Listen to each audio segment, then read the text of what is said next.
carré, ça prend pas la scène. Gros, je vois tout comme Chico. Ouais, c'est qui? Bon, ben, comme d'hab, on se fait la petite vidéo actu du mardi. J'espère que vous avez passé une bonne journée et c'est parti.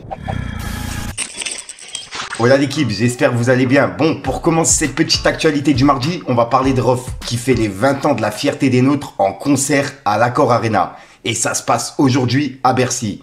Donc à l'heure où je publie cette vidéo, à mon avis, le concert il sera passé ou alors il sera terminé. Mais ouais, il y a eu le concert de Rof aujourd'hui à l'Accor Arena. Et je vous mets des images et je vais vous en parler dans des actualités. Ensuite, ça, je l'attends de ouf. Il y a Netflix qui a annoncé la saison 4 de Nouvelle École. Et cette fois-ci, ils ont changé de concept. Il y aura plus 3 jurys. En gros, SCH, SDM et Aya Nakamura. Et avant, je rappelle que c'était Shai. Et là, il y aura 2 teams en fait. La team SCH vs la team SDM. Et c'est eux deux en fait qui vont sélectionner des rappeurs pour leur team. Et ensuite, ça sera team contre team. T'as capté? Donc ouais, je trouve que le changement va être vraiment radical et j'ai hâte de voir ça, tu vois. Puisque c'est plus un délire de 3 jurys, cette fois-ci c'est 2 teams. À la Koh-Lanta, mais façon rap. Donc ouais, j'ai hâte de voir ça. Le concept il a complètement changé et c'est une sorte de nouvelle école, vraiment, tu vois. Ensuite ça, je voulais réagir directement en vidéo, mais je me suis dit pourquoi pas en parler en actualité. Il y a Booba qui vient de partager l'article justement. En gros, il y a Nasdaq qui est dans une grosse polémique. Il y a quelques jours, avec sa communauté sur Snapchat, il leur a demandé de venir sur Twitch. Et dessus, il a offert 10 000 euros, tu vois. Sauf qu'il les a pas vraiment offerts comme ça. Il demandait aux gens de donner leur RIB. Donc il y a des personnes qui donnaient leur identité bancaire directement dans les commentaires. Et Nasdaq, il envoyait des sous. Enfin, ça, c'est ce qu'il dit, tu vois. J'ai pas encore eu de preuves de personnes qui ont vraiment reçu de l'argent. Mais pour l'instant, j'ai vu pas mal de personnes qui se plaignent. Tu vois, il y a des pères de famille qui ont dit comme quoi ils étaient pas au courant que leur enfant, ils avaient pris le RIB pour le mettre dans les commentaires. Et je rappelle que ce qui pose problème, c'est qu'avec un RIB, on peut faire plein de choses.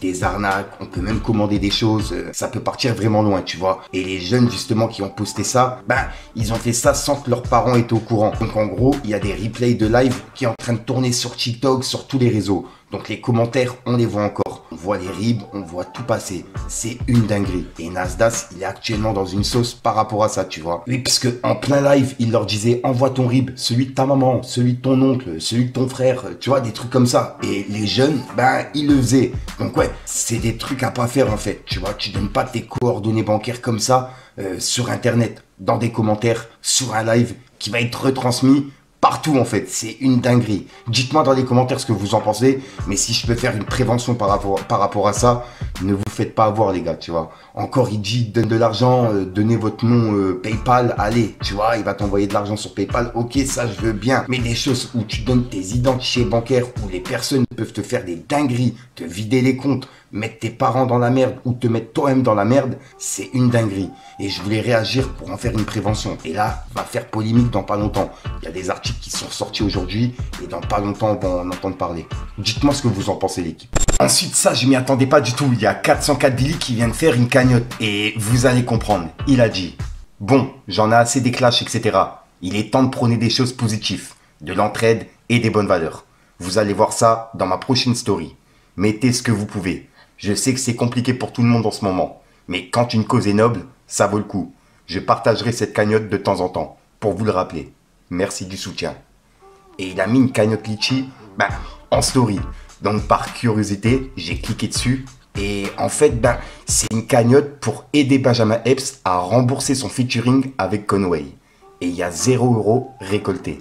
Et ça a été ouvert par lui. Et on peut voir que c'est écrit. Benjamin Epps a cru à son grand retour. Il a tout donné. Il a misé sur son featuring avec Conway The Machine pour redonner un souffle à sa carrière underground. Malheureusement, la réalité est brutale. Les streams ne suivent pas, les chiffres s'effondrent et l'investissement tourne au fiasco. Aujourd'hui, nous lançons une opération de solidarité pour aider notre cher Benjamin à rembourser son featuring avec Conway.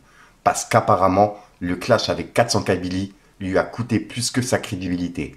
Avec votre aide, nous pourrons peut-être solder la facture de Conway. Parce que lui, il ne bosse pas gratuitement. Offrir quelques streams à l'album pour sauver l'honneur. Lui financer un guide sur comment gérer un clash. Et chaque don compte. Même 1 € est égal à un espoir de rembourser un featuring qui n'a servi à rien. Faites un geste, la carrière underground d'un rappeur est en jeu. Team Solidarité. Sauvez Benjamin. Conway encaisse Epps Trank. Et c'est le message qu'il a mis sur la cagnotte, tu vois. Donc ouais, il l'a mis en story, je viens juste de le voir. Il est actuellement 11h, c'est pour ça que je le rajoute directement dans cette vidéo. Dites-moi ce que vous en pensez, l'équipe. Ensuite, ça, je voulais vous en parler dans une vidéo à part. Mais vas-y, on en parle dans cette vidéo. Il y a l'album SVR, le projet commun entre Caris et Kalash Criminel, qui a posé pas mal de problèmes en interne. En effet, il y a pas longtemps, j'ai vu que Kalash Criminel, il suivait plus Caris sur les réseaux. Plus précisément, sur Instagram. Donc, j'ai voulu me renseigner et je suis tombé sur un tweet qui parlait de ça. Et d'après ce tweet-là, le souci serait le projet SVR, qui était produit par label de Caris. Et c'est eux qui ont financé la promo. Donc en gros, la quasi-totalité des revenus de vente d'albums, les revenus des concerts, les droits à l'image et même les revenus des passages radio. Et tout ça devait être versé au label de Caris. Et d'après le tweet, Kalash Criminel, il n'aurait pas accepté. Et il se serait senti trahi par Caris. Donc de là, Kalash Criminel l'a supprimé de ses amis et il s'est désabonné sur Instagram, Twitter, etc. Et depuis, il lui apporte plus aucun soutien. J'ai vu que au concert justement des 10 ans d'Or Noir à l'Accor Arena, il n'était pas présent. Et moi, j'étais sur place et ça m'a un petit peu choqué. Je m'attendais à voir d'autres rappeurs avec lui sur scène. Il n'y avait vraiment aucun rappeur. Et même pas Kalash Criminel, avec qui il a fait quand même plusieurs classiques et l'album commun. Et il l'a pas soutenu également sur les réseaux. Et il a même pas mis de story, tu vois, de vidéo de l'Accor Arena de Caris en lui mettant un message de soutien, etc. Donc tout ça, c'est vrai que c'est bizarre. Et même l'album commun qui a été certifié disque d'or, ça a été mis sur le mur de Caris, mais pas sur le mur de Kalash Criminel. Donc c'est vraiment bizarre. Il y a que Caris qui a réagi. Kalash Criminel, il en a même pas parlé. C'était vraiment silence radio. Donc je sais pas vraiment si c'est ça le problème, mais en tout cas, ça me paraît plausible. Dites-moi dans les commentaires ce que vous en pensez. J'ai été vérifié, Caris, il suit toujours Kalash Criminel sur les réseaux. Mais Kalash Criminel ne le suit plus. Donc ouais, j'attends vos commentaires, l'équipe. Dites-moi ce que vous en pensez. Ensuite, ça c'est une dinguerie. Et il y a Booba qui a clashé Kena Samet par rapport à ça. En gros, là, il y a la Mona Lisa, la Joconde, au Louvre. Pour pouvoir la voir, désormais, il faudra payer 2 billets. Il y en aura une pour l'entrée et un autre pour l'admirer. C'est une dinguerie. En gros, tu dois payer ton entrée et tu dois repayer pour pouvoir la voir. C'est un truc de ouf. Et il y a Booba qui a clashé Kena Samet par rapport à ça. Il a dit « Mettez-moi 2 Mona Lisa. Hashtag Mona Lisa Ultra. » Et il a mis un drapeau pirate. Et il a fait ce montage avec la tête de Kena Samet. T'as capté? Et il a réagi par rapport à cette annonce sur la Joconde. Il a dit « Bientôt, ils vont lui faire un OnlyFans à la Joconde. 3 petits points. » Et juste après, il a laissé un message à Kena Samet. Il a dit « T'aurais dû rester dans ton sarcophage. T'as pas été smart. Mentir, c'est mal. » Et il l'a identifié.